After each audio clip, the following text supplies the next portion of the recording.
Les clusters Digital Africa Virtual Academy vous proposent les meilleures formations initiales et continues. Inscrivez-vous à CDA Virtual Academy et étudiez depuis chez vous. Après, en différé. Très bien. Donc l'enregistrement a commencé. Bonjour Yaya, comment vas-tu? Oui, je vais très bien. C'est vous? Très bien, très heureux d'être parmi vous encore une fois.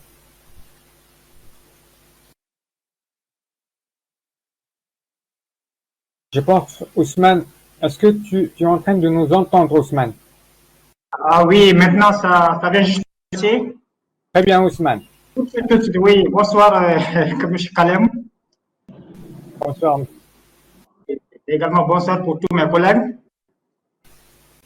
Bonsoir. Alors, est-ce que à tout le monde un agréable cours, hein?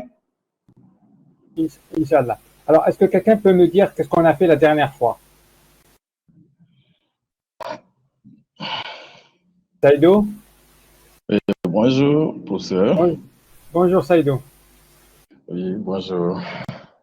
Alors, Saïdo, est-ce que tu te rappelles ce qu'on a fait la dernière fois? En fait, je rappelle un peu, mais aujourd'hui, j'ai un peu mal à la tête. D'accord. J'aimerais, voilà, un peu écouter seulement. D'accord. Ok. J'ai compris. Pierre, bonjour Pierre. Oui. Bon, sinon, c'était comment pouvoir manager étant à distance, quoi, des équipes en fait pluridisciplinaires, mais aussi qu'il y a en fait un problème de langage. Parce que c'est pas les mêmes langues qui sont utilisées, c'est pas les mêmes fichiers horaires. Alors, pour ce contexte précis-là, comment pouvoir gérer voilà, cette équipe? Donc, globalement, ça peut être fixé là. Et maintenant, les qualités que le manager devrait avoir pour pouvoir coacher à distance une telle équipe. Très bien. Donc, les aspects culturels surtout, n'est-ce pas? On les a évoqués. Ouais. Et les coutumes, les traditions, n'est-ce pas, qu'il faudra nécessairement en tenir compte. Tout à fait. Et la sensibilité des uns et des autres, surtout. Donc, en fait, les aspects qui ont quand même été évoqués ont beaucoup plus porté sur les valeurs personnelles de chaque membre de l'équipe, bien qu'il soit à distance, qui faudra vraiment tenir compte des particularités spécifiques et pour que chacun se sente quand même pleinement engagé dans ce processus de transformation collective, quoi. Tout à fait. Donc, grosso modo, voilà un peu le décor, n'est-ce pas, des éléments qui ont été discutés la semaine précédente là, quoi. Très bien, parfait. Est-ce que quelqu'un d'autre qui peut compléter ce que Ousmane a dit? Est-ce qu'il y a quelqu'un d'autre? Sulaiman? Pierre? Yaya? Alors, je constate qu'il y a deux Yaya. Yaya et Yaya Traoré. Est-ce que c'est la même personne?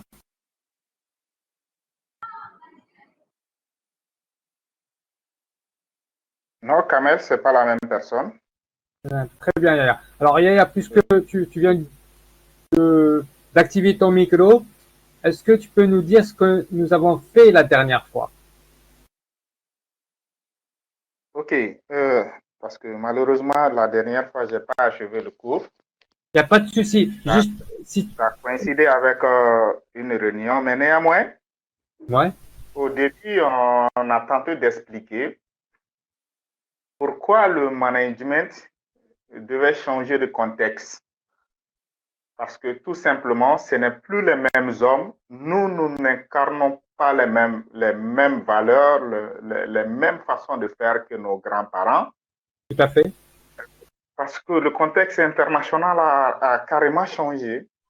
Alors, Yaya, on reste toujours dans le contexte international, mais en termes de management, on utilise un autre mot. Est-ce qu'on peut peut-être utiliser un autre mot? Est-ce que tu te rappelles, c'est quoi?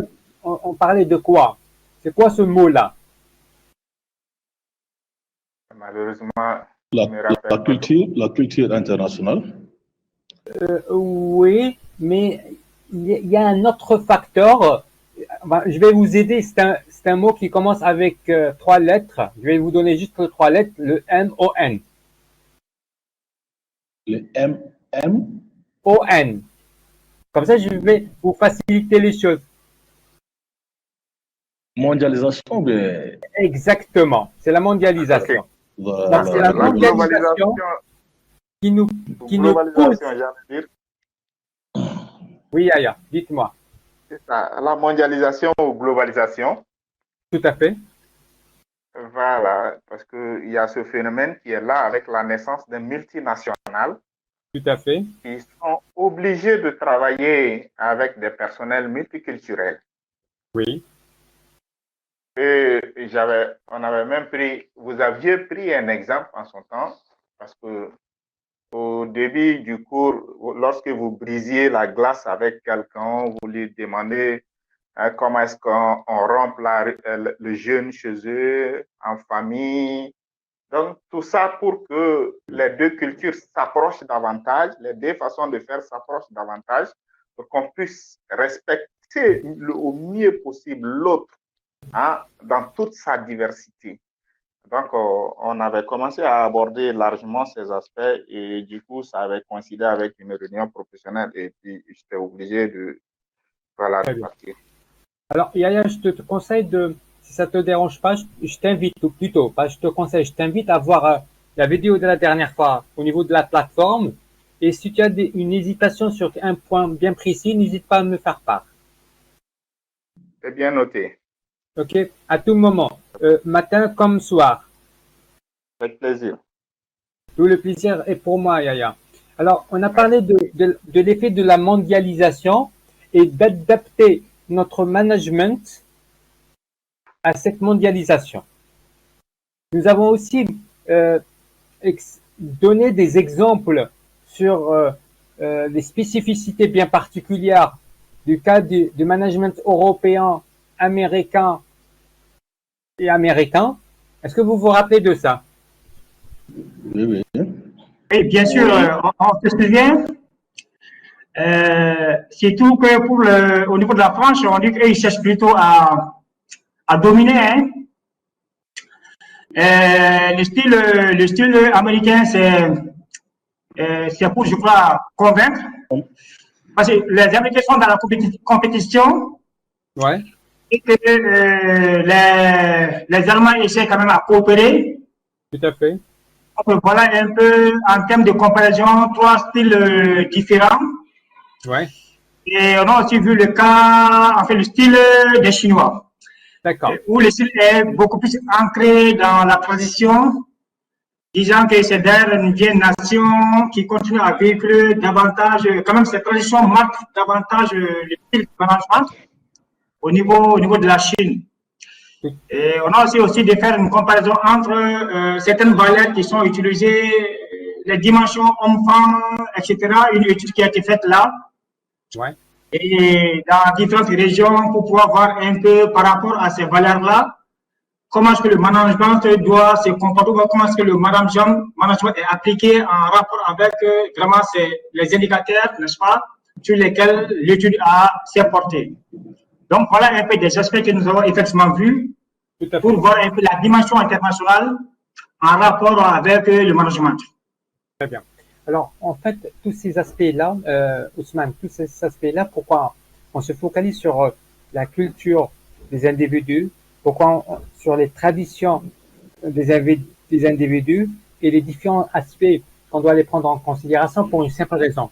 On doit mettre l'humain au cœur de l'activité de l'entreprise, plutôt d'une activité d'une organisation, pour qu'on puisse avoir la performance idéale. Et à ce moment-là, on atteint l'excellence opérationnelle. Et du coup, le management ne doit pas être figé sur un domaine ou une région spécifique.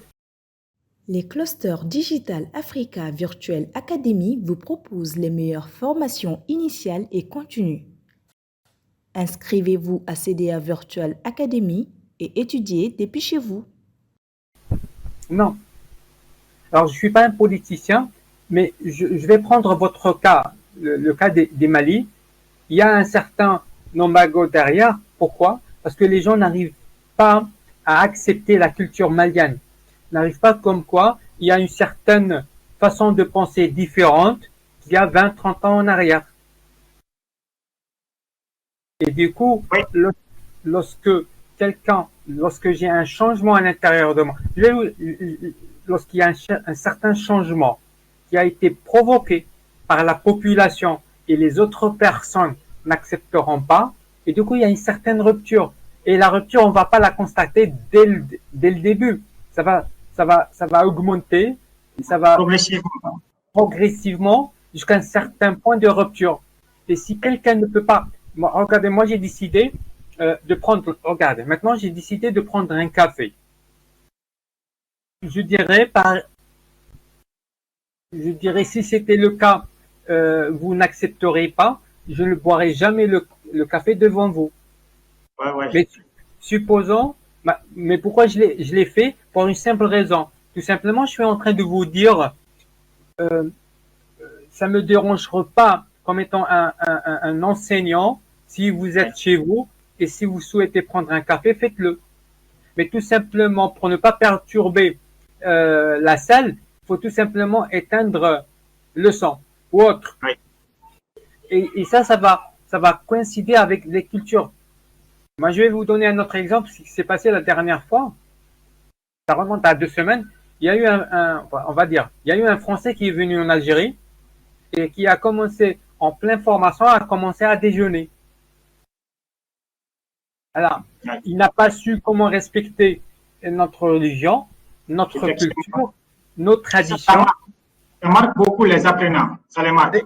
Et c'est à ce moment-là qu'il y a eu une petite séparation. On ne commençait plus à discuter avec lui. Il y a eu une petite rupture. Et il doit comprendre. Et à ce moment, c'est un moment où on s'est orienté vers, il y a eu la culture européenne, mais la culture européenne est divisée en deux. Il y a les Allemands, on va dire, les anglo-saxons et les francophones d'une manière générale, et la partie américaine. Et à la fin, on a commencé une partie chinoise. Pourquoi j'ai spécifié la partie chinoise? Parce que la partie chinoise a une spécificité que malgré que tout le monde regarde depuis des décennies, l'occidental, on va dire, qui est représenté beaucoup plus par l'Europe et l'Amérique, voit comme quoi que la Chine est en train, qu'elle est enfermée et elle est un petit peu en retard par rapport à ce qui se passe en Europe et en Amérique. Mais en fin de compte, c'était une décision qui a été prise par le parti ou les notables de la Chine d'être renfermés pour qu'ils puissent se développer. La pensée chinoise a, tout simplement, quel que soit le contexte, elle doit s'adapter au contexte, mais en respectant leurs propres valeurs. Pour cela, on a fait, enfin, c'était un choix de faire sortir cette pensée chinoise. Mais regardez aussi, ça ne veut pas dire que les Chinois l'appliquent. Regardez les Japonais. Les Japonais, après la Deuxième Guerre mondiale, elle ne pouvait plus avancer. Après 2 bombes atomiques, elle était rare. Il n'y avait aucune productivité. Alors pourquoi ils ont fait ça? Parce que l'Occident a compris que le Japon, s'il continue dans ce développement, il va forcément les dépasser. Et à ce moment-là, les Japonais ont été attaqués par 2 bombes atomiques. Mais la surprise était quoi? Pendant les années 45, 50, 60, jusqu'à 70, ils se sont enfermés, ils se sont développés, ils ont développé leur management, mais en gardant et en respectant leurs valeurs. Et c'est à ce moment-là, jusqu'à maintenant, les Occidentaux, représentés par l'Europe et les Américains, sont en train de lire le type de management, des Japonais aussi. Peut-être vous avez eu la chance, c'est le Lean Management. Le Lean Management, avec ses différents outils, sont sortis d'où? Du Japon. Et c'est tout le monde, sans exception, qui est en train d'utiliser le lean management. Pendant 2 décennies à 3 décennies, ils se sont renfermés, mais ils ont su faire sortir quelque chose d'exceptionnel. Si on parle de la maison Toyota, c'est tout le monde connaît Toyota. Bien sûr. C'est parce que la marque quand même la mieux représentée en Afrique, hein. Quand même au Mali, dans la région là, vraiment c'est la marque qui domine. Qui domine. Et croyez-moi, elle domine pratiquement dans le globe. Elle domine aussi, je pense, hein, je n'ai pas encore visité, mais je pense qu'elle domine aussi la Lune. Et en fin de compte, et ça c'est important, lorsqu'on veut se développer, on n'est pas censé de changer nos valeurs, de changer notre culture. Au contraire, on doit respecter nos valeurs, on doit respecter nos cultures, mais en même temps, on doit s'adapter aux autres. Alors, la pensée chinoise, moi, j'apprécie beaucoup. Pourquoi? Tout simplement, attendez, je pense qu'il y a un petit problème. Voilà. Nous avons décidé de consacrer cette partie à la pensée chinoise parce que elle est attractive pour les managers. Parce qu'il y a beaucoup de managers, moi, je dirais, qui sont plus ou moins pragmatiques et objectifs. 1 plus 1 est égal à 2. Est-ce que vous êtes d'accord avec moi? Les gens qui sont d'accord avec moi, 1 plus 1 est égal à 2, disent oui ou peuvent confirmer par message.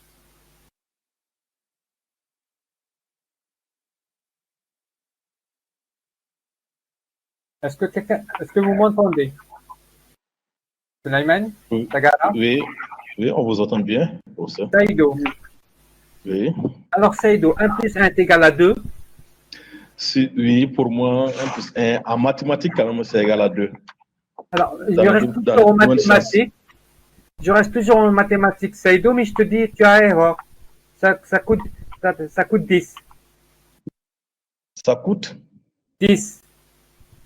Seulement, on va, dans ces cas, dans la probabilité. Pas du tout. De les mettre en mathématiques et dans l'exactitude de Saïdo. Ah, ok. Pouvez-vous nous démontrer, professeur? Oui, mais crois-moi, Saïdo, je te mens pas. Je parle sérieusement. 1 plus 1 égale à 10, ça. 10, ouais. Ok. Est-ce que tu peux me croire, Saïdo?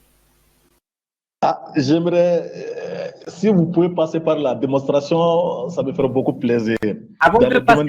Saïdo, avant de passer par la démonstration, est-ce que tu peux me faire confiance et me croire? Oui, je vous crois. Aucune hésitation? Aucune hésitation. Très bien, tu as tout à fait raison parce que je n'ai pas besoin de vous mentir. Pourquoi? Si je vous mens, je vais vous perdre. Regardez, on est en train supposons ma culture maintenant, c'est 1 plus 1 est égal à 10. Et votre culture, c'est 1 plus 1 est égal à 2. C'est vrai? Oui. Alors, est-ce qu'on va partir sur le concept tu as tort, j'ai raison, ou tu as raison, j'ai tort? Oui, on peut passer dans ça. Sur ça. Ok. Est-ce que ça va nous aboutir à quelque chose de positif? Pour moi, oui. Alors, mais par contre, si on va partir sur des échanges en respectant chacun de la culture, c'est à ce moment-là qu'on va atteindre quelque chose de positif. Effectivement. Voilà. Donc, on va rester dans le respect mutuel. Je vous dirais tout simplement, Saïdo, 1 plus 1 est égal à 2. Tu as tout à fait raison. Mais ma façon de voir, je suis plus ou moins binaire. J'appartiens à une culture binaire. Binaire. Alors, les gens de Haïti comprendront bien cela. L'informatique, Saïdo, ça fonctionne avec 2 chiffres, 1 ou 0. Est-ce que tu es d'accord avec moi? Alors, ce 1 et le 0, on appelle le système binaire. Tu peux faire une petite recherche au niveau de l'Internet, Saïdo. Fais système binaire, il va te faire sortir que les chiffres 1 et 0. Est-ce que tu as pu faire cette recherche? Donc, je vais le faire après. Fais-le maintenant, pour avoir le cœur net.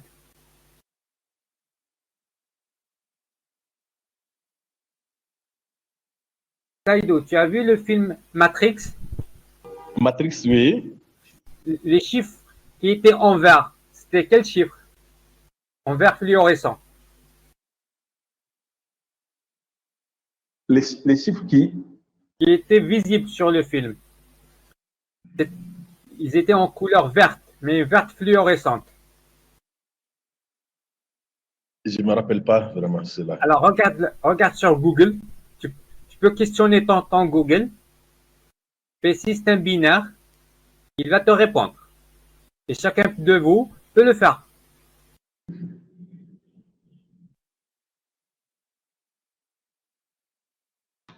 Système binaire.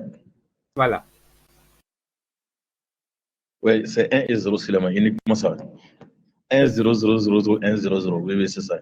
Alors, ça, c'est le système binaire. En fait, lorsqu'on commence à communiquer, il faut juste comprendre notre culture, notre façon de penser. Et à un certain moment, on doit s'aligner. Et c'est lorsqu'on s'aligne, on arrive à trouver la meilleure fréquence de communication. Alors, le management français, généralement, il est en train de disparaître. Pourquoi? Parce que il est trop hiérarchique, il est trop monopolisé par des statuts bien définis. Et ça ne peut pas marcher actuellement. Pourquoi? Parce qu'il y a la mondialisation. Et spécialement ces dernières années, la digitalisation. On peut pas, regarde, supposons vous appartenez à mon équipe. Il y a Ousmane, Momoni, Saïdo, Sulaiman et Yaya. Je sais très bien que vous me considérez comme un prof, malgré, je vous ai demandé, j'aimerais bien éviter ce mot-là. Mais il y a un certain respect derrière. Mais avec ce respect derrière, est-ce que je peux être votre directeur? Est-ce que je peux vous exiger de faire quelque chose à l'encontre de votre culture? Allô? Est-ce que vous êtes avec moi? On entend bien, on entend bien. Oui, nous sommes avec vous. Très bien. Bon, Pardon, Sulaiman?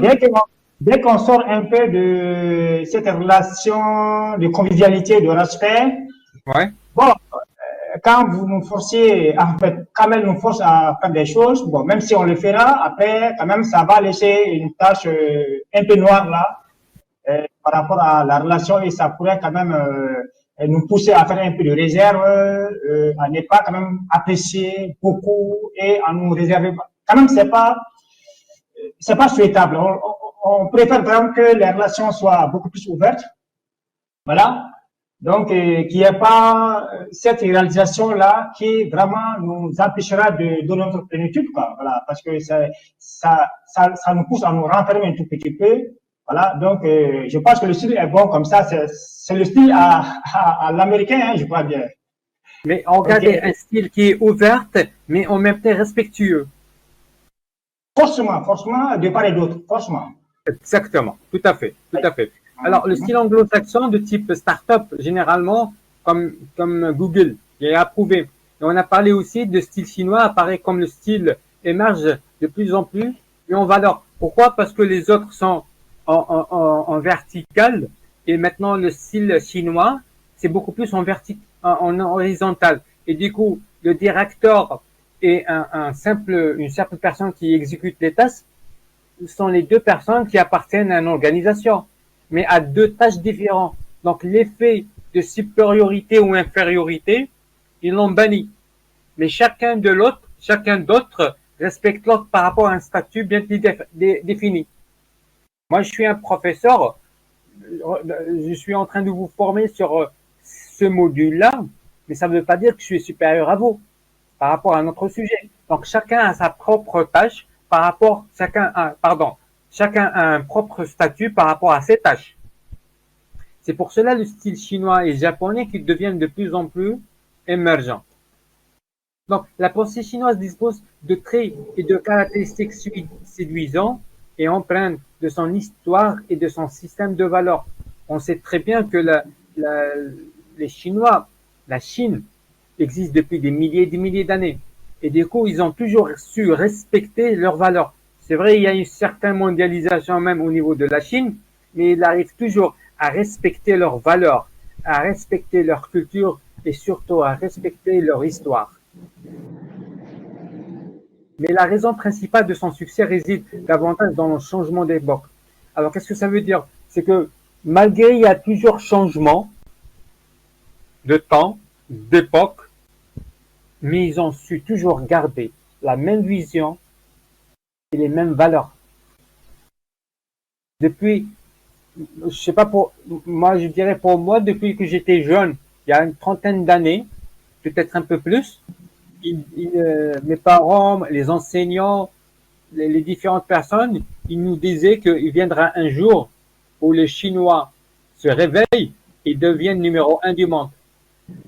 Et vous constatez maintenant que la Chine devient de plus en plus numéro un.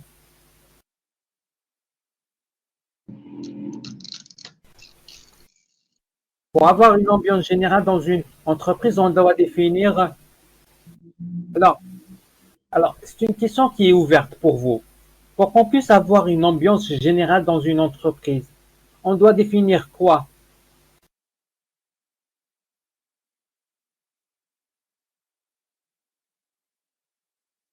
Alors, je vous donne le temps de réfléchir.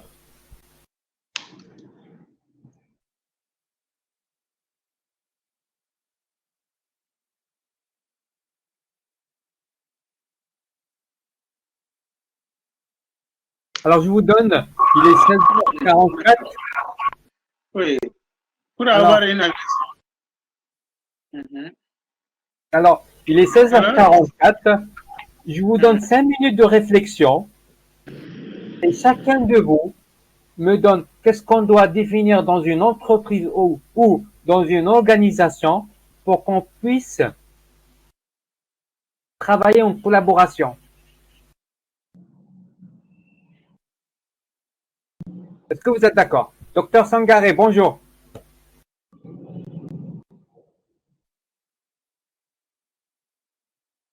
Je redéfinis la question.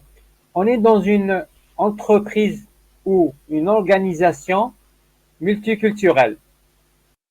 Qu'est-ce qu'on doit définir pour qu'on puisse avoir une ambiance agréable dans cette entreprise?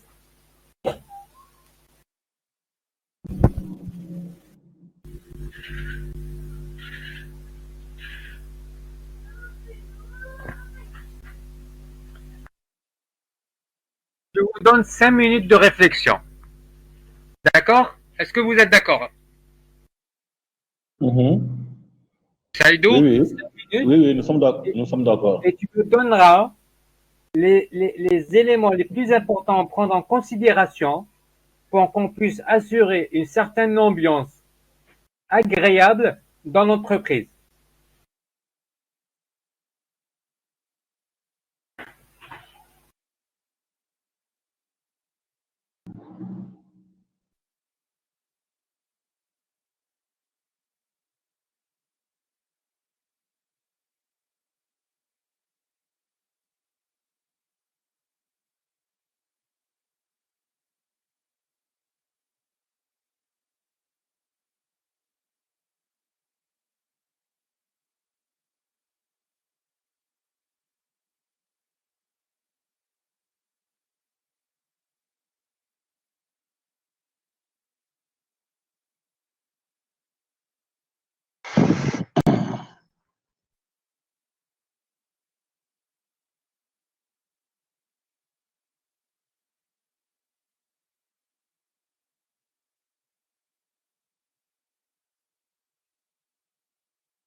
Oui, professeur.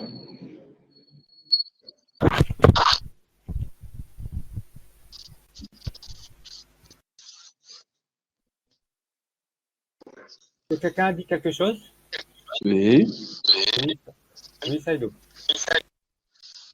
En fait, pour avoir une ambiance agréable de l'entreprise, Ouais. il faut être à l'écoute de ses employés. D'accord. Montrer sa reconnaissance aux salariés. D'accord.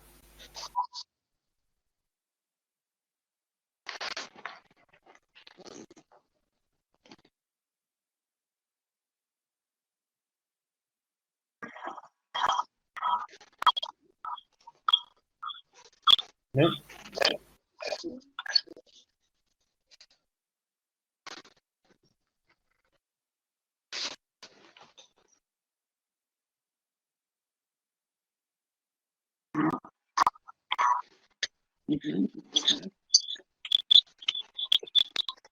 Professeur, pardon?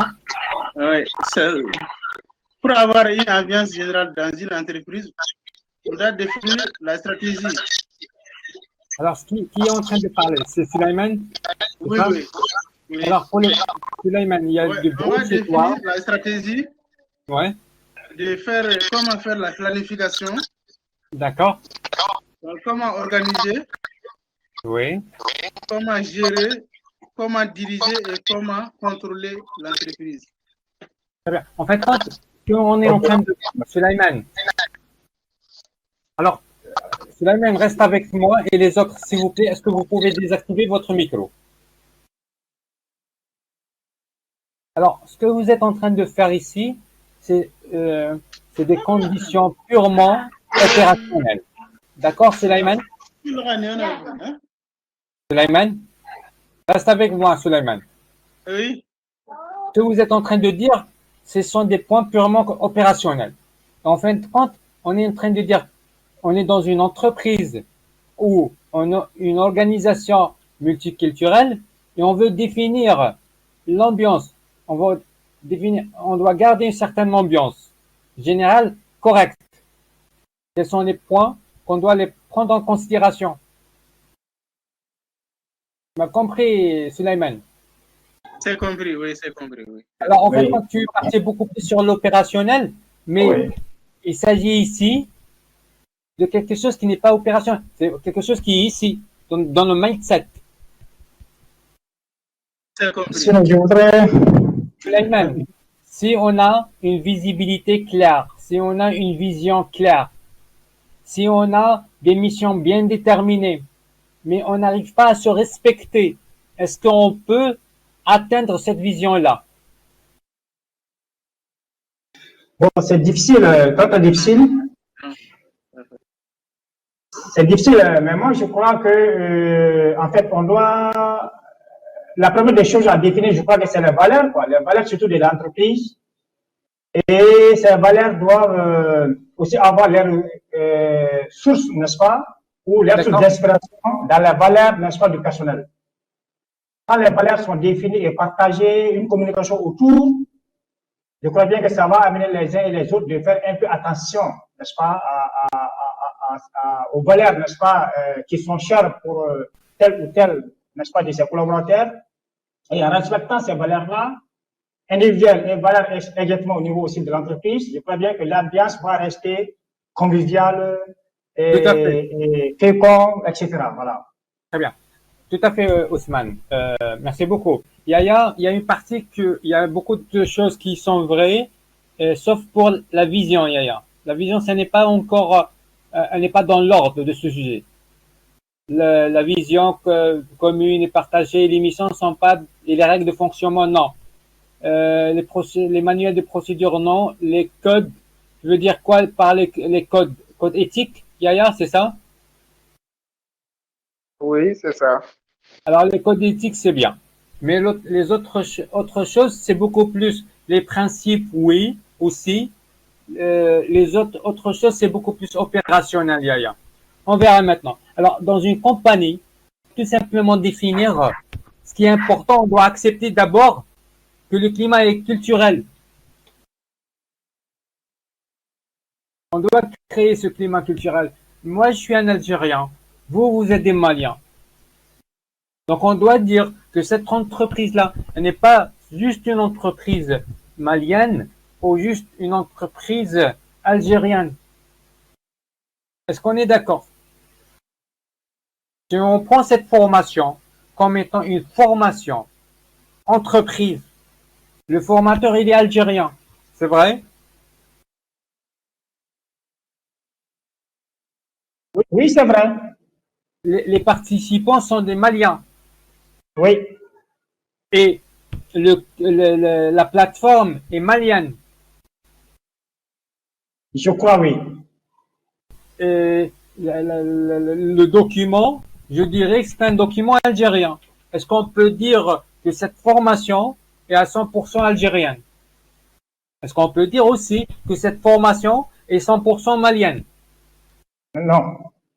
Donc on doit dire que cette formation on doit instaurer ce climat qui est culturel, il y a beaucoup de différences entre nous, mais on a les mêmes principes qu'on doit l'instaurer pour qu'on puisse faire fonctionner correctement cette formation. Est-ce qu'on est d'accord? Oui, on est d'accord. Donc on ne peut pas dire que c'est mon cours, donc c'est une formation algérienne. Qu'est-ce que je peux faire de cette formation-là si vous n'êtes pas là? Si vous n'étiez pas là?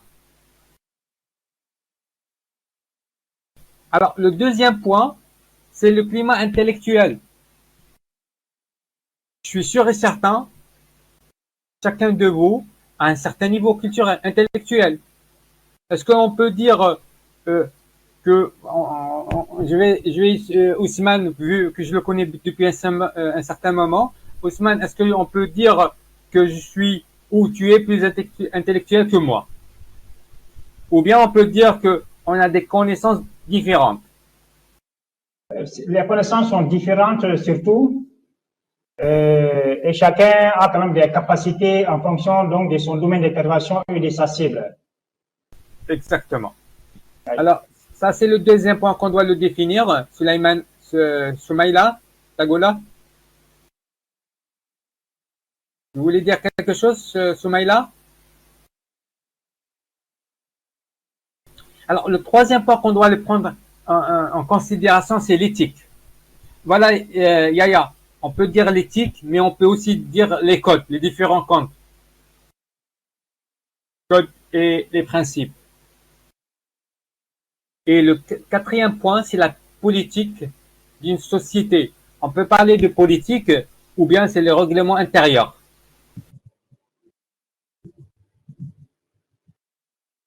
Est-ce qu'il y a des questions par rapport à ça? Des questions? Oh, c'est bien clair, hein? Je ne pense pas si c'est même discutable. Tellement que c'est évident. Mais moi, je demande comment, en fait, j'avais parlé des valeurs, n'est-ce pas, que la société doit avoir et partager ces valeurs-là. De quoi ces valeurs dont je parle là, n'est-ce pas, sont conçues? Est-ce que c'est en tenant compte de ces je dis plutôt que les valeurs sont alimentées par ce climat culturel, ce climat intellectuel, ce climat éthique, etc. Donc, les valeurs même, en réalité, dans une structure, là, c'est quoi? Est-ce que vous pouvez nous expliquer un tout petit peu ça en rapport avec, n'est-ce pas, les quatre éléments que vous venez de nous présenter tout de suite là? Par rapport aux valeurs, c'est vrai? Regardez, Ousmane. Oui. Tu parles des valeurs, comment peut-on les intégrer dans ces 4 points, c'est vrai? Voir un peu si ces 4 points forment les valeurs, aussi en différence entre les valeurs, n'est-ce pas, d'une entreprise et les 4 éléments, les 4 points qu'on vient juste de présenter. Regarde, Ousmane, est-ce qu'on est en train d'échanger maintenant? Oui. Est-ce que tu as déjà accepté que moi je suis différent par rapport à toi? Parfait, c'est vraiment accepté, oui, et c'est le cas. C'est pas discutable. D'accord. Est-ce qu'on a 2 cultures différentes? Oui. Très bien. Donc on est dans la première case, c'est vrai? Donc tu es prêt à accepter des valeurs différentes. Oui, la différence culturelle, oui. Est-ce que tu peux l'accepter? Bien sûr, parce que c'est déjà dès le début, on m'a signalé qu'effectivement, on est différents. C'est formé des Maliens, des Burkinabés, des choses, etc. Donc, on est nombreux. Donc, c'est différentes cultures, n'est-ce pas, qui se sont mises ensemble. Donc, il faut qu'on en tienne compte. Très bien. Déjà, je suis sensibilisé par rapport à ça. Alors, Ousmane, pourquoi tu as pu accepter cette différence de valeur? Parce que tu as un état d'esprit intellectuel, c'est vrai? Oui, bon, disons, bon, oui, bon. Intellectuel, bon, d'accord, oui, on peut le dire. Mais je voudrais aussi dire que le climat culturel là peut être accepté par en fait d'autres personnes qui n'ont pas ce climat et cette assise intellectuelle, quoi. Voilà, parce que ça découle chez nous beaucoup plus de la tradition. Non, je parle de. Excuse-moi, Ousmane. Il y a beaucoup de gens qui ont un certain niveau intellectuel, mais ils ne peuvent pas respecter la culture des autres. Voilà, c'est ça que je vais aussi dire autrement. Oui. C'est ça. Mais je parle des personnes intellectuelles, mais sages. Oui, la sagesse, bien sûr.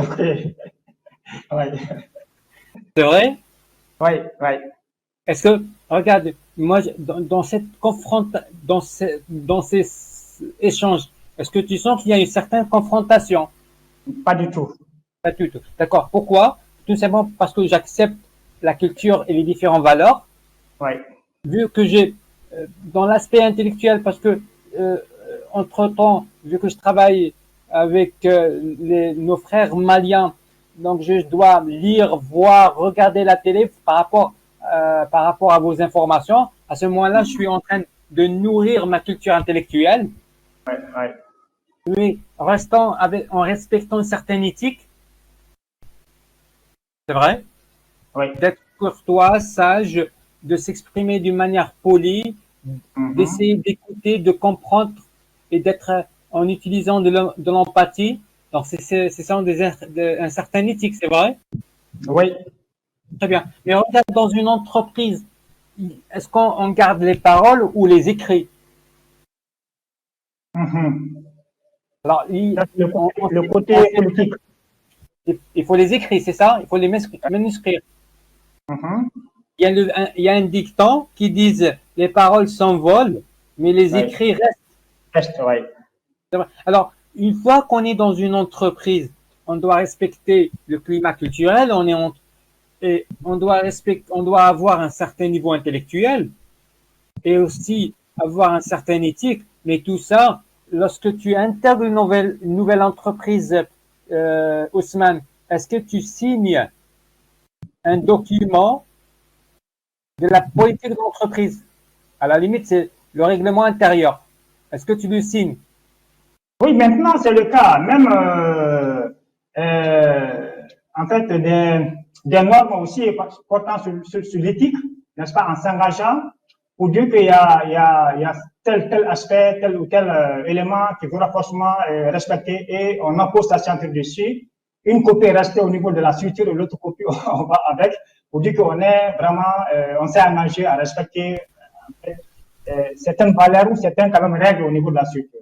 Tout à fait. Pourquoi? Parce qu'en cas de conflit, parce que les trois premiers, Ousmane, on peut pas lorsqu'on parle de ça, on peut pas les voir réellement noir sur blanc. Mais en cas de conflit, il y a un certain repère, il y a une certaine norme, il y a un certain document qui nous pousse à respecter les trois premiers. Est-ce que maintenant tu arrives à voir les valeurs dans ces 4 points? D'autres questions, s'il vous plaît?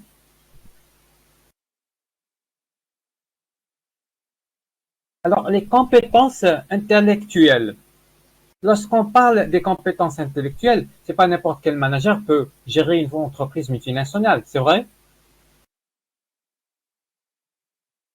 Est-ce que n'importe quel manager peut avoir ou peut gérer une entreprise multinationale?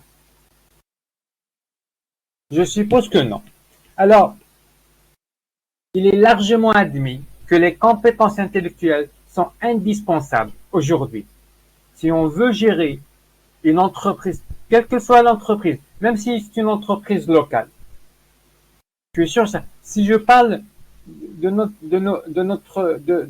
pays, le Mali, si je parle avec vous, mes confrères, Yaya, Soumaïla, Soulaïman, Saïdo, Ousmane et Dr Sangare, si je parle que de vous, est-ce que chacun de vous habite dans une région différente?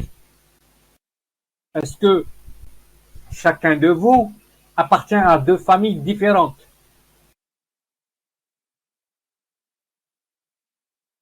Alors, si vous êtes de la même famille, dites-moi oui. Si vous êtes de familles différentes, dites-moi non. Et du coup, donc, pour gérer une entreprise,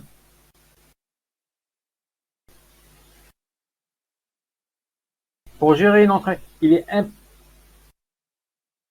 indispensable qu'on doit avoir un manager ou un chef de projet qui a une compétence intellectuelle et interculturelle.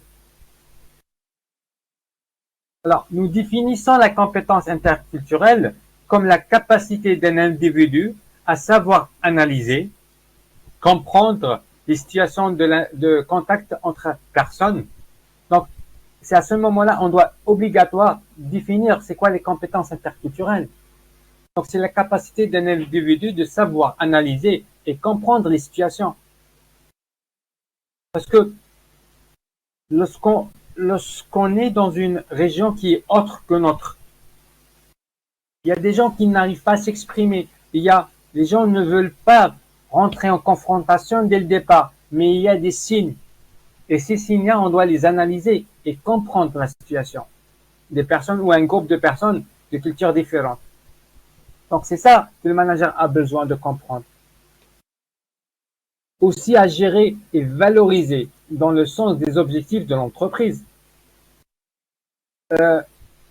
Moi, ce que j'ai fait, par exemple, ce que j'ai fait durant ces 2 derniers jours de l'Aïd, j'ai essayé de comprendre, de connaître, pardon, qu'est-ce que vous dites comme joyeuse fête de l'Aïd.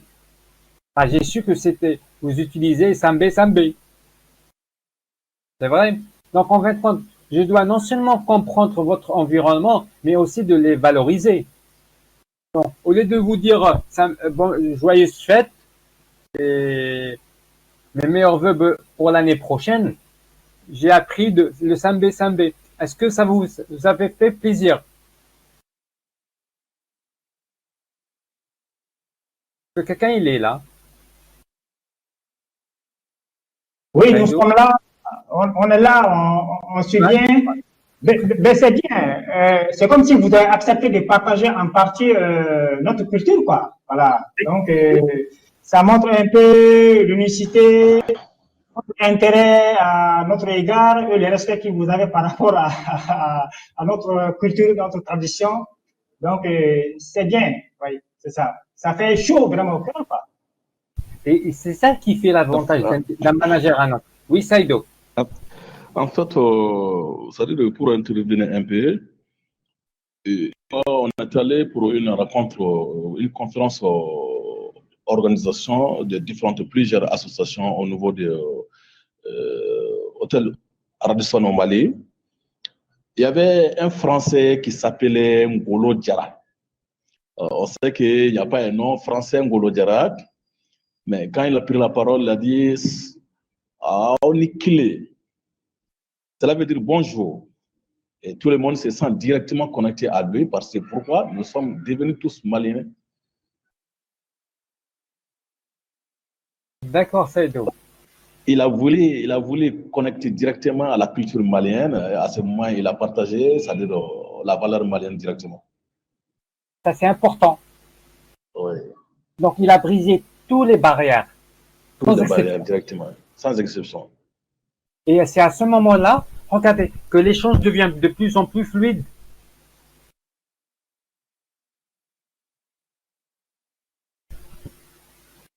Voilà. Merci pour cet exemple, Saïdo. Merci beaucoup. Alors, on va faire un petit exercice de 5 à 10 minutes, si vous acceptez. Les clusters Digital Africa Virtual Academy vous proposent les meilleures formations initiales et continues. Inscrivez-vous à CDA Virtual Academy et étudiez depuis chez vous. Est-ce que vous acceptez de faire cet exercice? Oui, bien sûr, on accepte. Ça renforce quand même en fait, le connaissance théorique là, quoi. Ça me donne l'occasion quand même de faire un peu la pratique, c'est bien. Oui. Alors, Suleiman, Ousmane, Saïdo, je vous donne 5 minutes. D'accord? Je vous donne 5 minutes. Après, je reste en contact. Une fois que quelqu'un termine, doit l'afficher directement, me l'envoyer directement sur ma messagerie WhatsApp, de manière autonome et individuelle, dans l'anonymat. Est-ce qu'on est d'accord? Votre compte WhatsApp, ou c'est la plateforme que nous partageons déjà? Est-ce que c'est sur cette plateforme où vous avez un compte WhatsApp privé?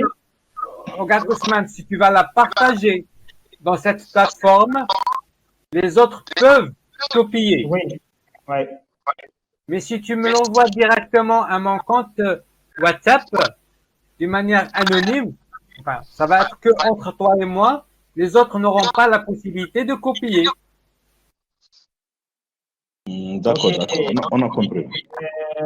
Bon, Moi, j'ai à votre compte. okay, je vais vous donner mon numéro de téléphone. Regardez.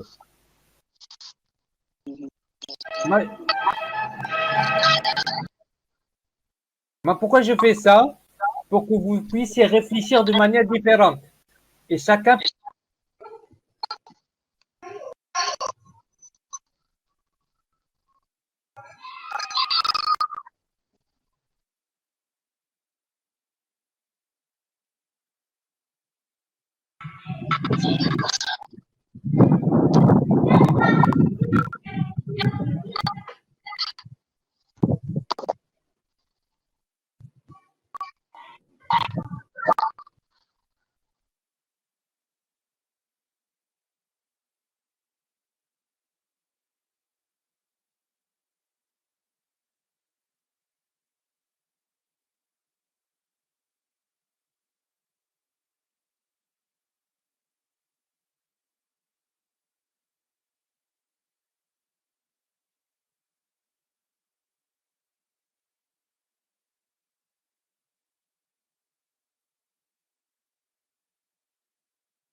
Rebonjour.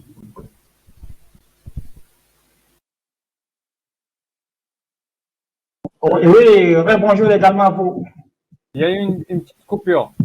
Bien sûr, oui. Alors, on revient sur l'exercice. Je partagerai avec vous mon numéro de téléphone.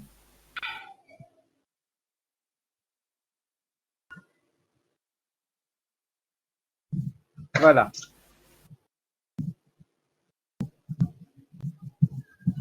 Alors, je vous donne 5 minutes. Alors, définir les compétences fondamentales d'un manager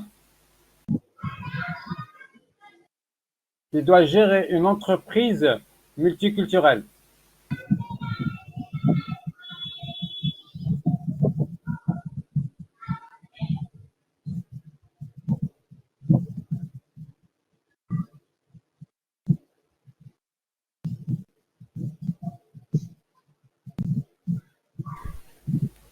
Tout le monde a reçu mon numéro de téléphone?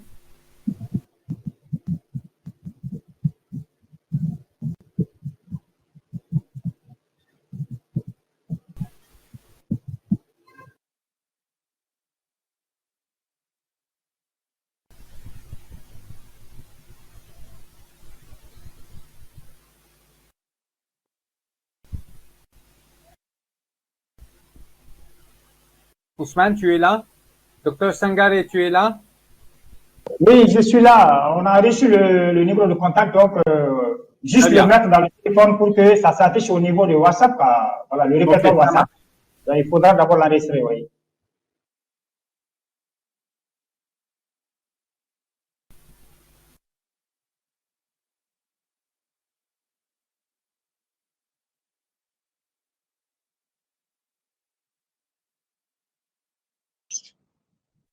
Allô? Oui, bonjour. Bonjour, Kamel. Docteur Sangaré Ouachrek, comment vas-tu? Oui, oui, ça va, Dieu merci. En fait, c'est pour vous signaler que je suis en train de suivre le cours.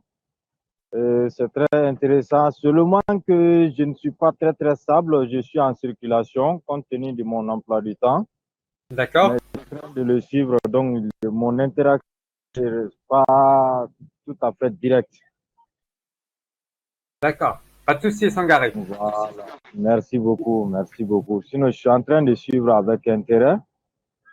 Je ne pourrais pas interagir directement, quoi. Je comprends, Sangaré. Je comprends. Pas de souci.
Un peu de courage. Il vous reste juste quelques minutes. 1 minute, pas plus.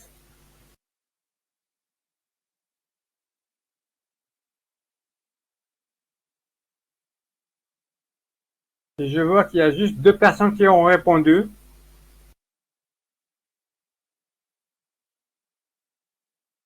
Pour vous aider, il y a combien d'éléments? Il y a 7 compétences qu'on doit les définir et qu'on doit les avoir. Selon vous, c'est quoi ces 4 compétences? Voilà, je vous aide un petit peu.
Alors, qui peut me dire, alors maintenant, je suis en train de voir les différentes réponses.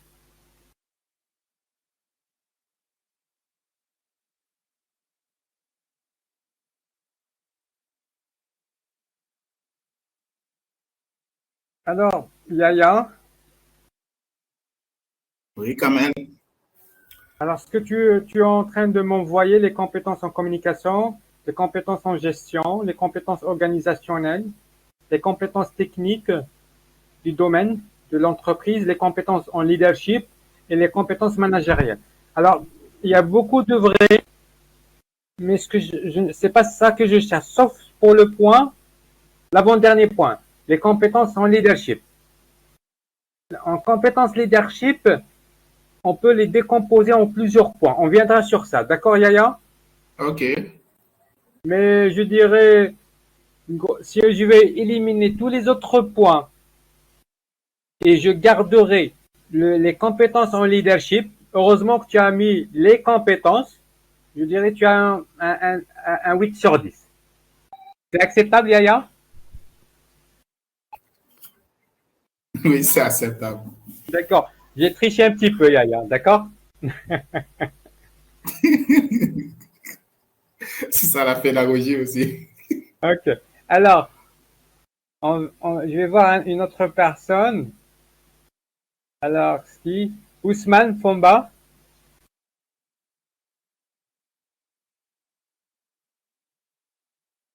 Oui, je suis à l'écoute. Alors, Ousmane, il est plus précis que Yaya.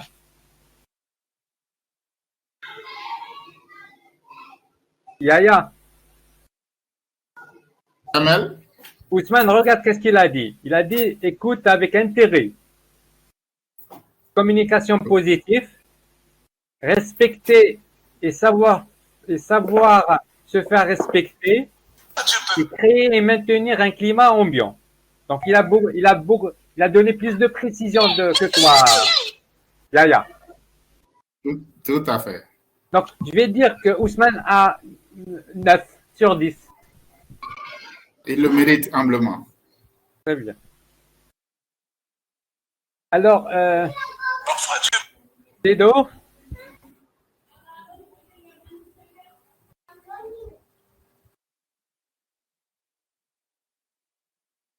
Alors, Cédou a parlé beaucoup plus sur des ressources. Cédou, par rapport aux ressources humaines, c'est ça?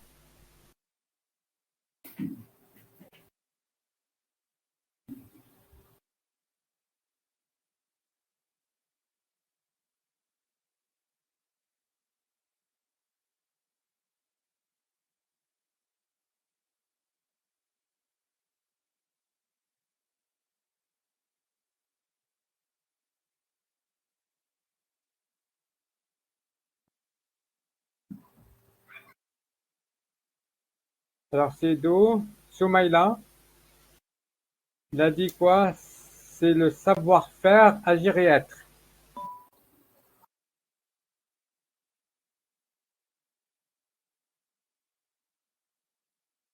Alors, vu que Soumaïla,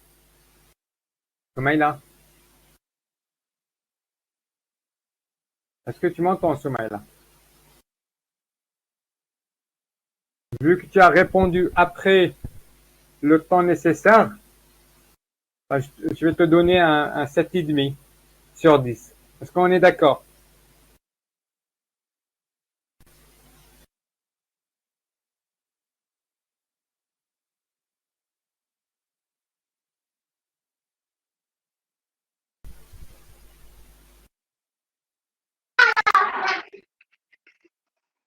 Voilà, alors on va passer à la correction, mais sauf que j'ai un petit souci avec la plateforme, j'arrive pas à faire passer les slides. Je vais voir Myriam. Un petit moment.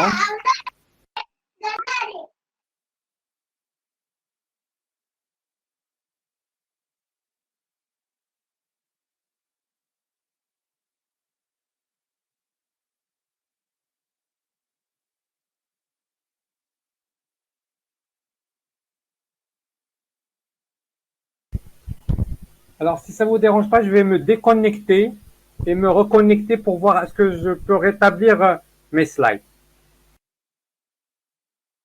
Ça ne vous dérange pas?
Trouver le cinquième point.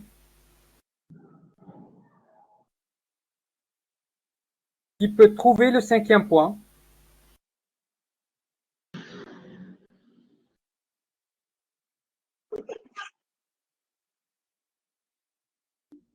Alors, si quelqu'un trouve le cinquième point, aura un petit cadeau.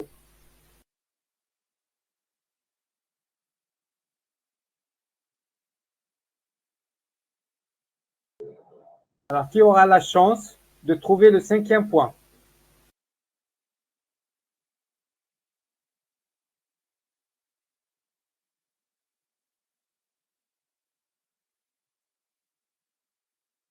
Alors, vous avez à peine une minute de trouver. Enfin, je vais compter sur 10. Alors, c'est quoi le cinquième point? 1, 2, 3, 4. La capacité, c'est pas bon? Pardon? La capacité? La capacité de quoi? La capacité à déléguer quoi? À choisir quoi? Alors, je vais l'afficher et dites-moi ton avis, Saïdo, d'accord?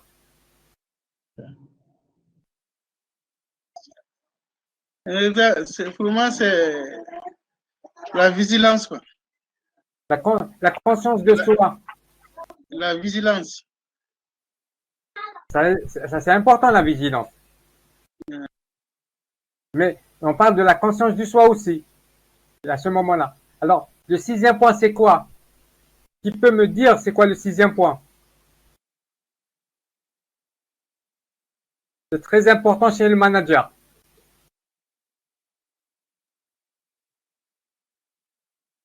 Alors, qui a trouvé le sixième point?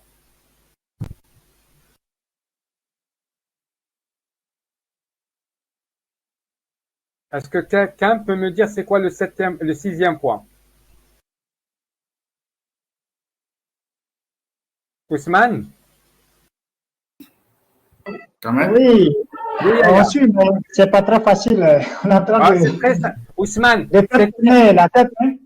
Ousmane, Oui. Est-ce que tu me connais? Je propose identification, identifier. Est-ce que tu me connais, Ousmane?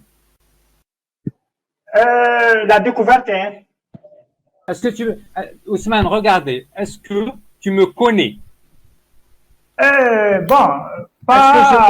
Ousmane, est-ce que je donne des choses compliquées ou je donne des choses accessibles à tout le monde? Simplifié. Alors, ce qu'il y a derrière, c'est quelque chose de très simple. Donc, c'est la simplicité. Non, pas forcément. Mais on va voir Yaya. Yaya, que penses-tu? Explicite quoi? Rendre plus clair. D'accord. Et Saïdo? J'ai dit rendre plus clair quoi. Il faut être clair. Mais pour être clair, oui. Est-ce on doit avoir une certaine compétence? Voilà. C'est vrai? Oui. Si on a confiance en soi, est-ce qu'on est clair? Oui, mais il faut aussi, on a confiance en soi. Je crois que la délégation, hein, parce qu'il faut aussi déléguer. Hein. Bon, mais ça, c'est Oui, pas. ça va venir. Mais si Oh, oui. dites-moi, Ousmane, si on n'a pas confiance en soi, est-ce qu'on peut déléguer? Non, pas du On tout. peut pas, non, non. Regardez. La C'est très important. Ouais. C'est très important d'avoir confiance en soi. Bien sûr, ça, c'est forcément. Mais c'est un petit truc très simple, mais tu l'as pas dit, Ousmane. Tu as raté ton cadeau, Ousmane. Ok, Désolé. dommage, mais on le verra Alors, prochainement. Sinon, tant qu'il n'y a regarde. pas la confiance là, c'est pas possible. Rien ne peut réussir sans la confiance. C'est impossible. D'accord, maintenant, Ousmane, il reste un point. Si tu le trouves, tu auras un très joli cadeau. N'est-ce Et pas? c'est pour tout le monde. Alors, pour clôturer tout ça, on a besoin de quoi?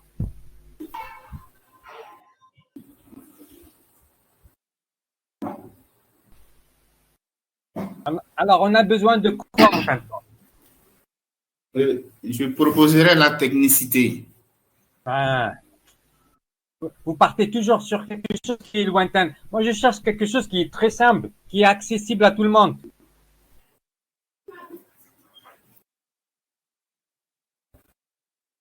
La compétence. Oui, Saïdo? Je disais la compétence, quoi. Mais regardez, Saïdo, c'est écrit compétence, mais compétence de quelle compétence?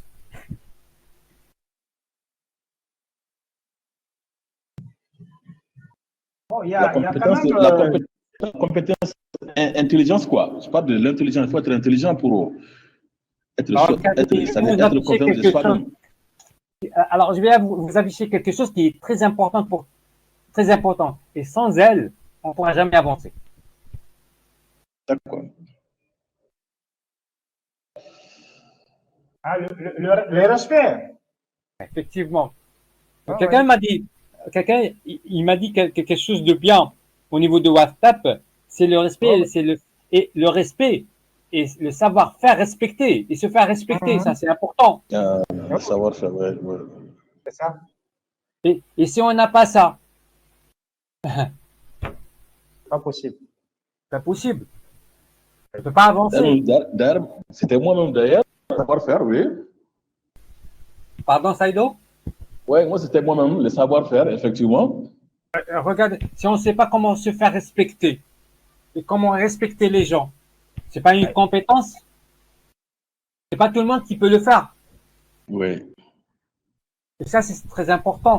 Donc, regardez, ce sont des points qui sont très simples, mais qui sont importants dans l'organisation d'une entreprise multinationale. Donc, on doit avoir le certain respect. Comment développer le respect? Comment se faire respecter? Comment instaurer le respect?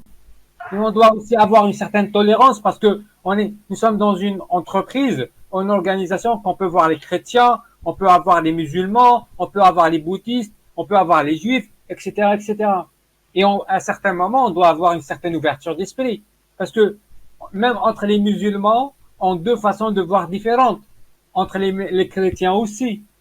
Donc on est curieux de savoir, de comprendre leur façon de voir. Mais à partir de leur angle de vue et l'empathie, on doit comprendre, écouter pour comprendre. On est en train de pas. L'empathie, qu'est-ce que ça veut dire? C'est se mettre à la place de la personne, mais d'une manière de s'isoler des émotions. Il y a une différence entre l'empathie et la sympathie. Ce qu'on cherche, nous, c'est l'empathie pour qu'on puisse prendre une décision correcte et pour qu'on puisse déléguer. Et on doit savoir conscience en soi. Conscience en soi dans quel concept? C'est est-ce qu'on a tort ou on n'a pas tort? Est-ce qu'on a pris la bonne décision ou pas? Et si on veut déléguer quelque chose, on doit d'abord avoir confiance en soi. Parce que le fait de déléguer, les gens qui n'ont pas confiance en soi, il va dire quoi? Ah, s'il va réussir, il va prendre ma place. C'est vrai? Et à ce moment-là, si quelqu'un n'a pas confiance en soi, il ne pourra jamais avancer. Voilà les compétences. Ça ne veut pas dire que ce sont toutes les compétences, mais je dirais les compétences les plus importantes. Alors, la tolérance, c'est quoi? Tolérance à l'égard de l'ambiguïté. j'accepte de mettre provisoirement de côté mes valeurs et mes principes.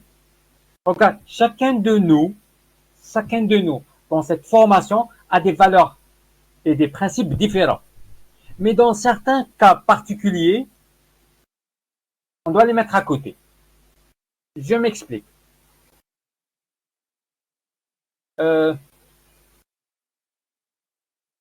Moi, j'ai su, via mon ami Mariam et Benatou, que vous ne faites pas des gâteaux au niveau de la fête, c'est vrai?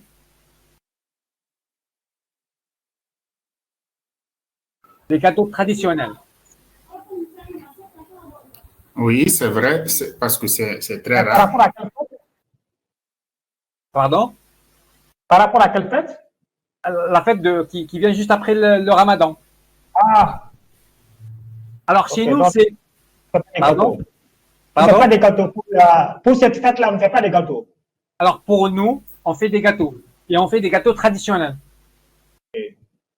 Alors, nos valeurs et nos principes, c'est impératif de faire les gâteaux parce que ça va prouver la joie et le sentiment d'être heureux, de fêter l'Aïd après le Ramadan.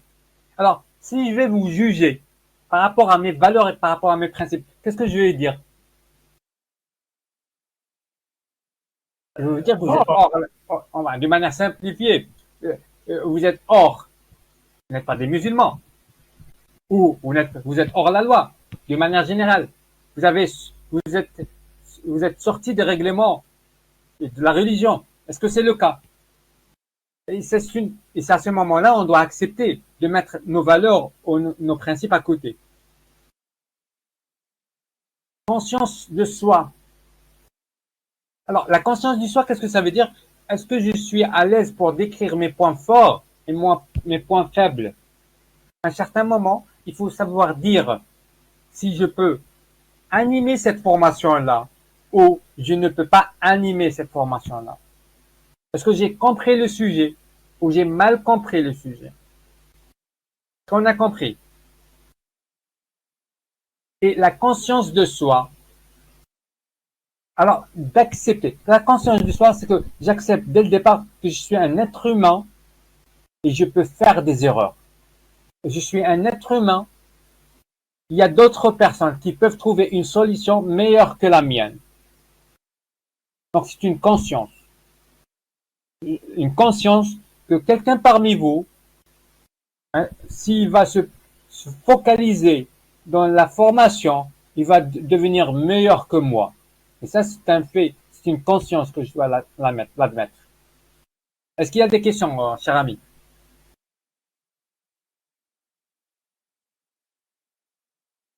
Alors, il y a un certain mois, ça va venir la confiance en soi. Je n'ai pas peur de montrer mon désaccord. Il y a quelque chose qui me déplaît, je le dis. Alors, je le dis de manière gentille, ample, mais en respectant l'autrui.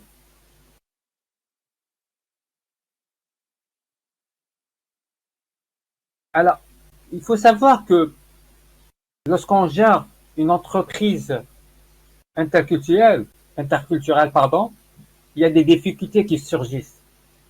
Selon vous, c'est quoi ces différences?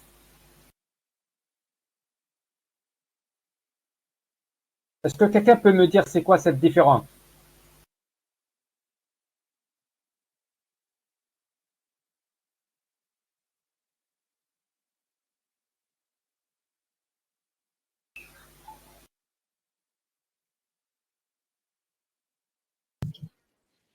Bon, comme on a déjà dit, c'est des cultures d'abord qui sont différentes et qui se trouvent dans un même panier. Alors, Ouais. certainement, plusieurs cultures vont commencer à se repousser. D'accord. Donc, c'est comme s'il y a un conflit culturel, n'est-ce pas, qui se dessine et qu'il faudra y faire face. Je pense que ça, c'est déjà un premier problème qui forcément va se produire. Regardez, Ousmane, Oui. on prend le cas du Ramadan. Oui. Le Ramadan, l'Aïd, la fête, le choc culturel, tout à fait, Yaya, ça peut être là. Regardez, Yaya. Yaya, Ousmane, écoutez-moi s'il vous plaît. Supposons on vient de se connaître et on est en plein jour de Ramadan, le premier jour de Ramadan. Oui.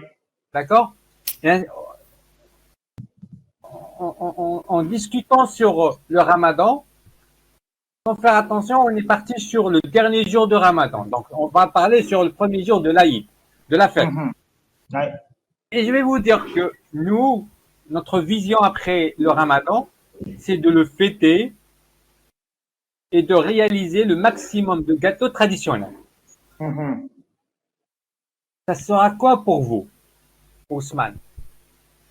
Nous, bon, c'est surtout des bœufs qu'on abatte à la veille et que maintenant, le jour même de la fête, c'est des plats des familles là, n'est-ce pas, qu'on prépare à partir donc de la viande des bœufs.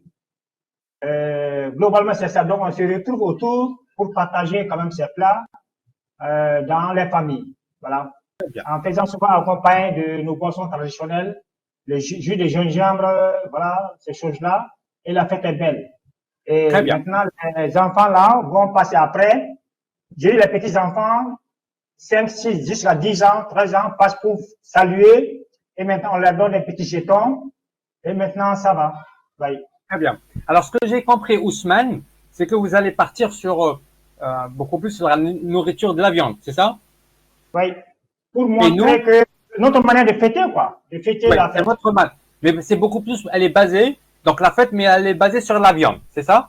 Oui, oui, oui. La nourriture, oui, la viande, oui. Voilà. Et la viande, vous allez la partager avec les membres de la famille.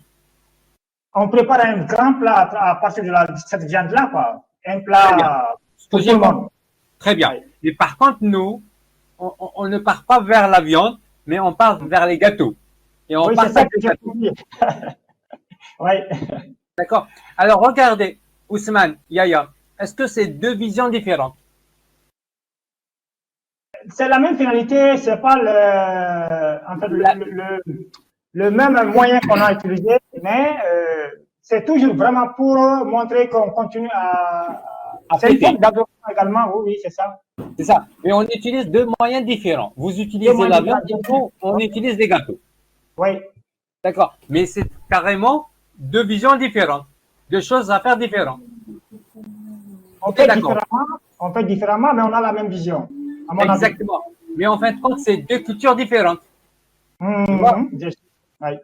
Alors, c'est à ce moment-là, si on ne comprend pas cette différence de culture, regardez, c'est juste, Ousmane, Yaya, durant cet échange, on était en train d'expliquer en détail pour éviter quoi? Le désaccord. C'est vrai, Ousmane? Oui, bien sûr. Alors, si on ne comprend pas ça, si on ne comprend pas la finalité des choses, parce qu'on est là pour célébrer la fête et qu'on a le même objectif à atteindre, on a juste utilisé des moyens différents. Et à ce moment-là, on va avoir le choc culturel. Est-ce qu'on a compris maintenant? Oui, c'est compris. Donc, moi, je dirais le management de l'interculturel est loin d'être évident. Et beaucoup de managers rencontrent des difficultés. La raison de ces derniers tient au risque d'incompatibilité en matière de vision, d'organisation et de relations de travail. Ces éléments peuvent venir freiner. Alors, Ousmane, ce qu'on est en train de faire, de discuter, si on continue comme ça peut freiner la performance de notre discussion, qui veut dire la performance de cette formation. Et du coup, par rapport à l'entreprise, si on n'arrive pas à amortir le choc de culture, ça peut tout simplement venir freiner la performance globale de l'entreprise et principalement la performance de l'équipe. Parmi ces incompatibles entre cultures, il y en a deux qui sont très importants. On peut relever l'opposition de deux modes de traitement des tâches dans le temps. Regardez, alors, comment peut-on traiter différentes tâches dans le temps? Qui peut me répondre sur cette question-là?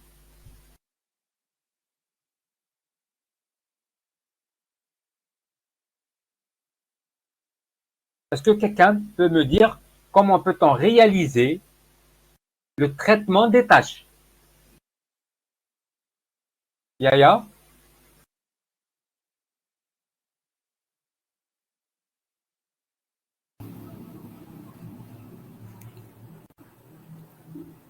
Yaya? Oui, Kamel? Supposons que tu as 5 tâches à réaliser. Oui. Comment tu vas les réaliser? Tu as une tâche 1, 2, 3, 4, 5. Comment tu vas les réaliser? Je tiendrai. On va diviser en fonction de l'emploi du temps organisé par nous-mêmes. Saïdo, oui, oui. Reste avec moi, s'il te plaît. Reste avec moi. Je pose la question à Yaya, mais je reviens vers toi. Yaya. Oui. Tu as 5 tâches à faire. Saïdo. Ok. Saïdo, tu as 5 tâches à faire. Comment tu vas les faire, Saïdo? Et comment tu vas les faire, Yaya? Je vais diviser les 5 tâches par l'emploi du temps organisé par moi-même. D'accord. Tu vas les faire comment? Tu as, regardez, Saïdo. Je décompose la tâche. S'il vous plaît. Vous avez 5. Écoutez-moi, s'il vous plaît. On a 5 petites tâches. D'accord? On a 20 minutes de temps de réalisation pour ces 5 tâches. Selon vous, quelle est l'approche pour traiter ces tâches? Dites-moi, Yaya. On commence par Saïdo. On commence par Saïdo.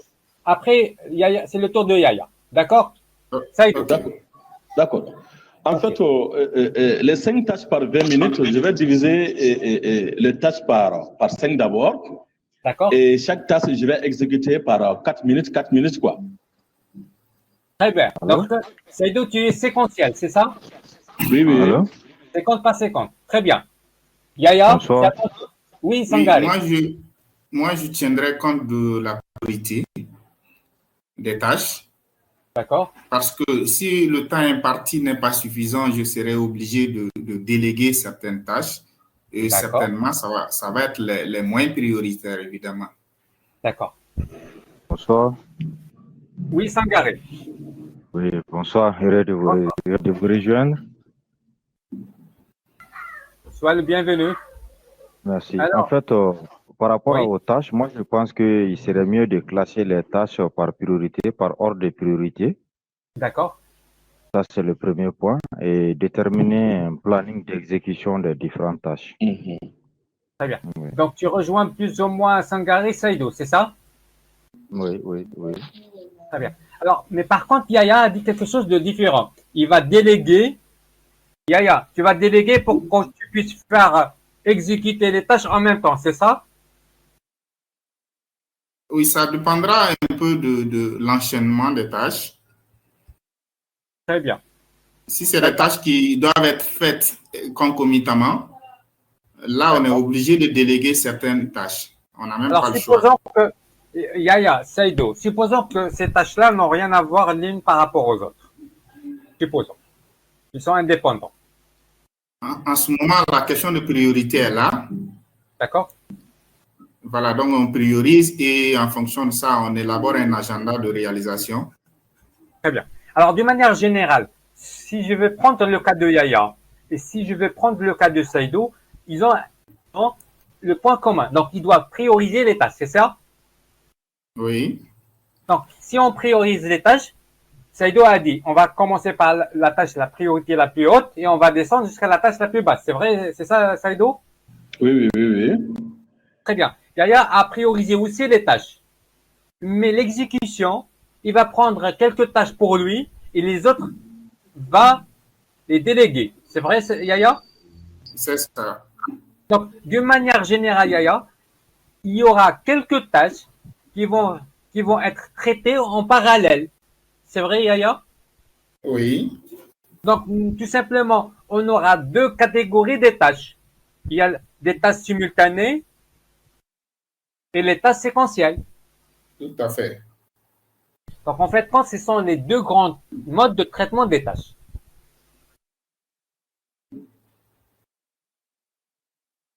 Regardez l'option de Saido. Saido a dit chaque tâche prendra 4 minutes dans son environnement. Mais dans l'environnement de Yaya, chaque tâche peut prendre 10 à 15 minutes. Et du coup, ces tâches-là ne peut pas les répartir en 4 minutes. Du coup, il doit prioriser et prendre les tâches en simultané. Et c'est à ce moment-là, il va élargir et rétrécir en même temps le temps. C'est vrai? Oui. Au lieu d'élargir le temps, supposons si Yaya va respecter le mode de fonctionnement de Saido, il va clôturer la tâche après 1 heure. Mais pour rétrécir ces différentes tâches et de garder 20 minutes de temps, il va les réaliser en parallèle. Est-ce que c'est le cas, Yaya? Oui, c'est vraiment le cas. Saido, est-ce que tu m'as compris? Oui, je comprends bien. Est-ce que les autres ont compris? Oui, on a compris. On a bien compris. C'est bien, merci beaucoup. Alors, c'est important de comprendre la culture de l'individu. Il y a des personnes qui sont séquentielles dans leur exécution des tâches. Mais il y a des personnes qui sont en mode simultané. Donc, il ne faut pas réagir d'une manière agressive par rapport aux gens qui sont dans le séquentiel ou les gens qui sont dans le simultané. Donc, on doit prendre en considération cette culture-là. Alors, certaines cultures, on a dit, ils privilégient le traitement séquentiel des tâches, mais d'autres cultures privilégient le traitement simultané des tâches. Alors, la culture du travail est également un élément qui exprime de façon très nette les différences culturelles. Elle rencontre de la conception plus ou moins individuelle ou communautaire des managers en ce qui concerne les tâches à accomplir. Il faut se méfier. Je prends une petite remarque par rapport à cette phrase-là. Lorsque vous avez un manager, sa nature elle est simultanée. Vous voyez vos mamans dans la cuisine, vous voyez vos femmes dans la cuisine, elles peuvent réaliser plusieurs tâches en parallèle. Les hommes, généralement, sont d'une manière séquentielle. Est-ce qu'on est d'accord? Oui, tout à fait. Alors, lorsque vous êtes... Oui, Sangari, tu disais? Je suis tout à fait d'accord. C'est la nature même qui fait ça. Essayez. Ici, je ne pense pas qu'il y a une femme avec nous. Lorsque la femme est manager, il faut prendre en considération que les hommes, la majorité des hommes, ils exécutent les tâches d'une manière séquentielle. Lorsqu'il y a une femme, elle exécute les tâches elle exécute les tâches d'une manière. D'accord?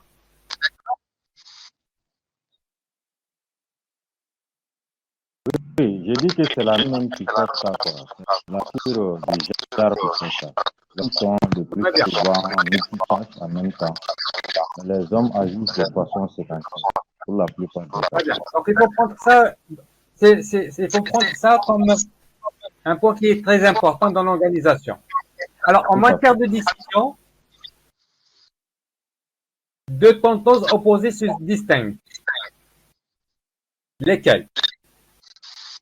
Je reviens. Donc, maintenant, côté décision. Côté décision, il y a deux tendances opposées. Selon vous,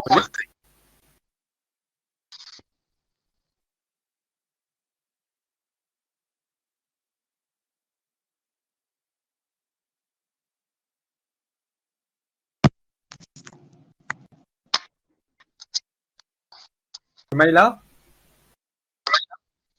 Saïdo? Oui, le son ne marche pas chez moi là. Oui, bon, ça se cache un peu, mais moi je crois que Il y a certaines décisions qu'on veut prendre individuellement. Il y a d'autres décisions également, en fait, qu'on fait joindre d'autres parties de nous, qui seront donc des décisions collectives, quoi. Donc, je pense que les décisions individuelles et décisions collectives, à mon avis, il y a ces deux formes de décision. Regardez Ousmane. Ousmane, est-ce que tu arrives à m'entendre très bien? Oui, je vous entends bien. Lorsque tu es la seule personne qui prend les décisions, tu prendras les décisions de quelle manière? Bon, il y a certaines décisions que, en fait, qui ne demandent pas de réflexion. Il y a d'autres qu'il faut vraiment se donner le temps pour bien réfléchir. Très bien, tout à fait. Saïdou, dites-moi. Oui, Saïdou. Oui. J'ai dit que les micros ne marchent pas chez moi là. Je ne sais pas pourquoi. Il y a trop, ça crache trop là. Alors, désactivez ton micro, Saïdou. Est-ce que tu peux écrire par texto?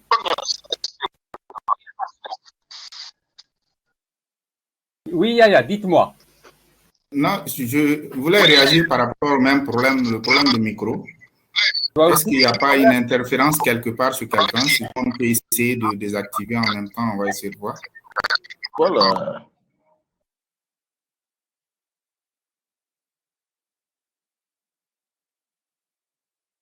Désactivez tous. Alors, tout le monde peut désactiver son micro. Est-ce que vous m'entendez là très bien? Est-ce qu'il y a une perturbation? Non, c'est très bien maintenant, c'est très bien. Très bien. C'est quelqu'un parmi vous qui a un petit souci. Alors, Saïdou, est-ce que tu peux répéter? Ouais, je disais que pour les micros, c'est bon, quoi, c'est bien. Très bien, parfait. Est-ce qu'il y a deux types de... Lorsqu'on veut prendre une décision, il y a deux façons de le faire. C'est quoi ces deux façons-là? Il y a deux grandes tendances, mais opposées. Quelles sont ces deux tendances? Oui, Yaya. Je ne sais pas les mots que je vais utiliser. Alors, il y a la tendance. Alors, utilise n'importe quel mot. On est entre amis. Parce que il y a deux positions. Il y a la position de l'entreprise. Il y a la position des employés. Non. Regarde, Yaya. Tu es la seule personne qui va prendre la décision. Alors, tu vas fonctionner de quelle manière? Tu vas prendre quelle approche?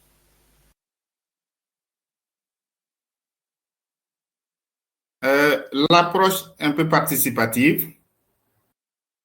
Regardez. Essayer d'écouter tout le monde. D'accord, ok. Et à la suite de cela, prendre une décision. Donc, tu es rationnel, c'est ça?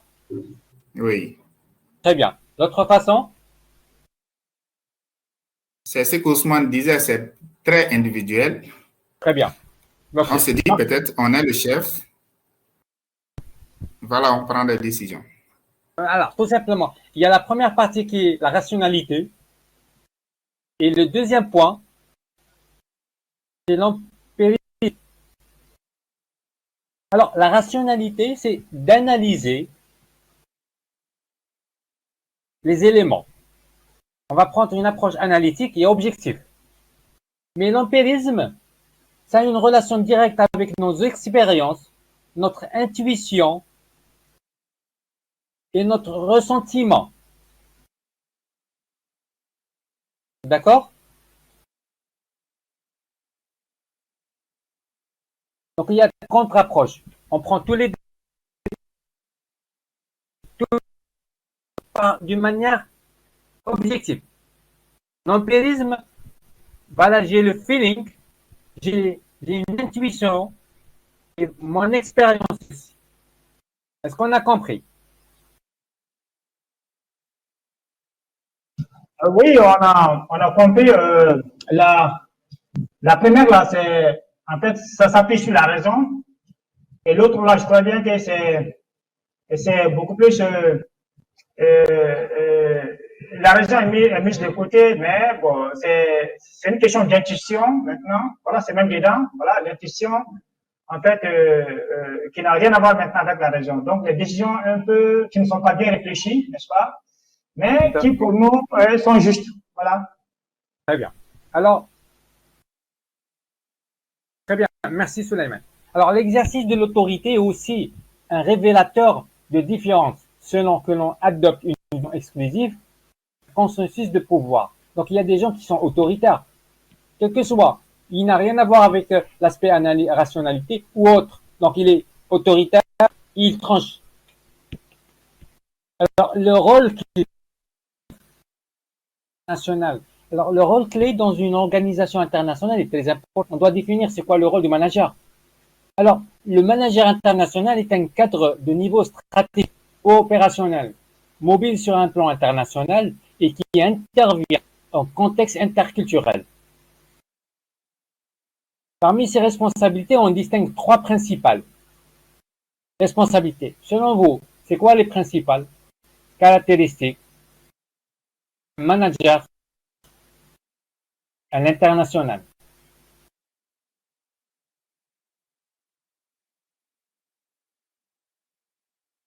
Alors, la première des choses, il doit être pédagogue, porteur de la vision d'entreprise. Il ne peut pas porter certaines visions et il n'arrive pas à expliquer c'est quoi la vision et c'est quoi les différents objectifs à atteindre, il ne pourra jamais être un bon manager. Surtout, chacun de... Est-ce que vous avez constaté, généralement, lorsqu'on donne des exemples, on donne des exemples par rapport à l'individu, par rapport à la culture, tradition. Et du coup, c'est très important que le manager doit être pédagogue. Est-ce qu'on a compris ce point? Alors, le deuxième point, c'est le manager doit être le garant d'une unité. S'il ne peut pas garantir l'unité, il ne pourra jamais être un manager et un stratège d'une entreprise internationale qui représente plusieurs cultures. Alors généralement, lorsqu'on a des individus qui représentent des cultures différentes, c'est très difficile de garantir la stabilité de l'équipe. Mais le manager international qui gère une entreprise de différentes cultures est très garant par rapport à ça.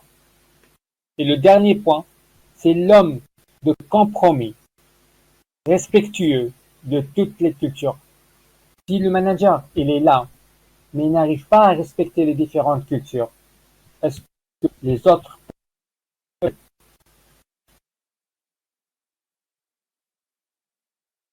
Voilà. C'est le dernier point qu'on voulait discuter. Le reste du cours, on va le voir la semaine prochaine, Inch'Allah. Est-ce qu'il y a des questions par rapport au cours d'aujourd'hui?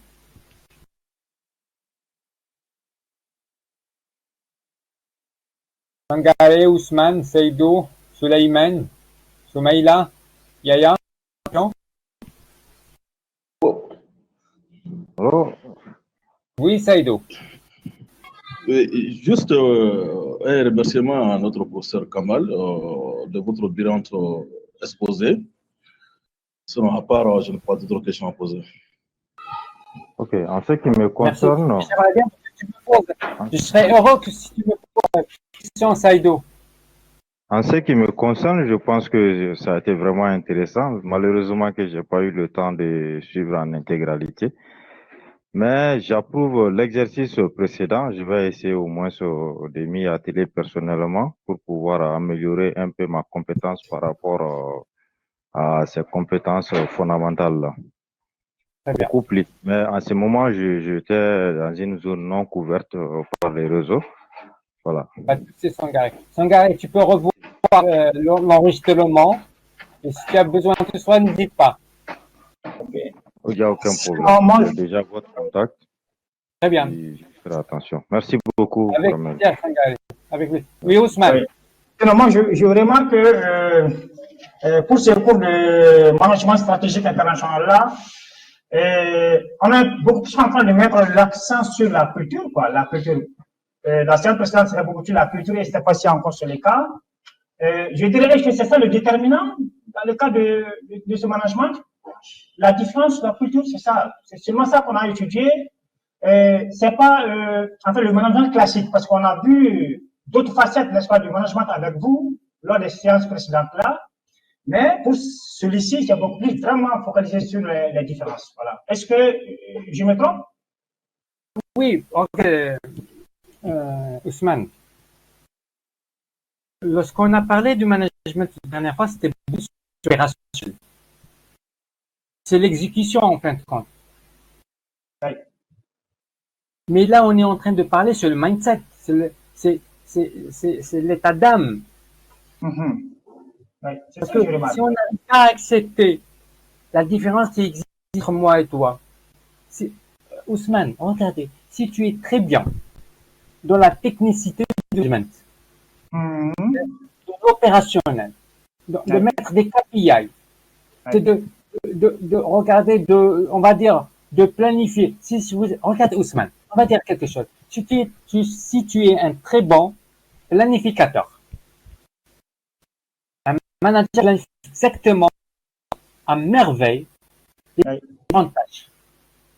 Mais tu n'as pas accepté que nous, les musulmans, on a 2 jours de fête, juste après le Ramadan. On va dire que tu es un bon manager? Oui. Pas du tout. Oui. Mais est-ce que tu as respecté la culture? Non. Non. Et ça va impacter après le résultat global. Exactement. Non, Ousmane, moi je suis un musulman. Supposons qu'il y a parmi notre équipe, est-ce qu'il y a un chrétien parmi nous?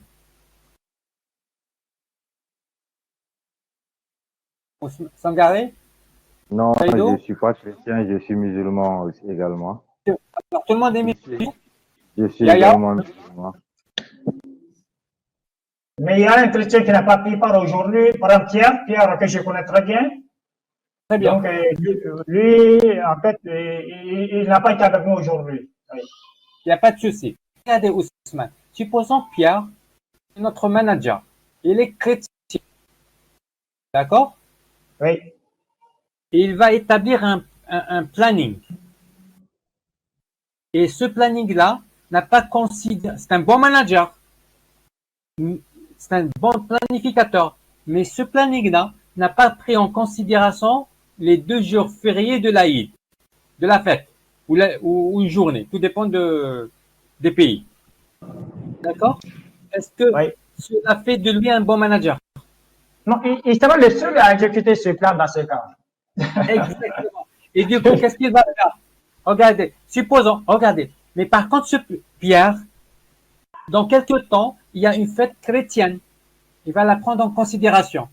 Oui. À ce moment-là, non seulement il va perdre la performance globale dans l'entreprise, mais ce qui est important aussi, il va créer des conflits interculturels entre les différents membres de l'équipe. Ça, c'est vrai. Et ça, c'est un mindset. Si on ne comprend pas ça, cette culture, ces traditions, ça peut engendrer un conflit très important. Est-ce qu'on a compris? Ouais, c'est parfait. C'est bien noté, c'est parfait. J'avais même compris, c'était pour voir si on peut davantage cadrer, n'est-ce pas? Tout ce qu'on vient voir, c'était beaucoup plus ça pour me rassurer dans ma façon quand même de comprendre, n'est-ce pas, ces cours-là. De manière générale, depuis le début jusqu'à aujourd'hui, tout est clair, c'est très clair, très franchement, il faut le dire. De manière générale, pour être un manager à l'état international, il faut prendre en considération la culture et les traditions de chaque membre de l'équipe. Oui, c'est ça. Ok, merci. Bien noté. Voilà. Et encore vous remercier sincèrement pour ce temps supplémentaire encore que vous avez accepté de nous offrir. Voilà, merci très franchement. Allez, avec plaisir, je suis à votre service. N'hésitez pas à me contacter à tout moment. Ok, merci d'être ouverte. Merci beaucoup. Avec plaisir. Alors, je vous souhaite une excellente fin de journée. Passez un agréable week-end. À très bientôt, Inch'Allah. Au revoir.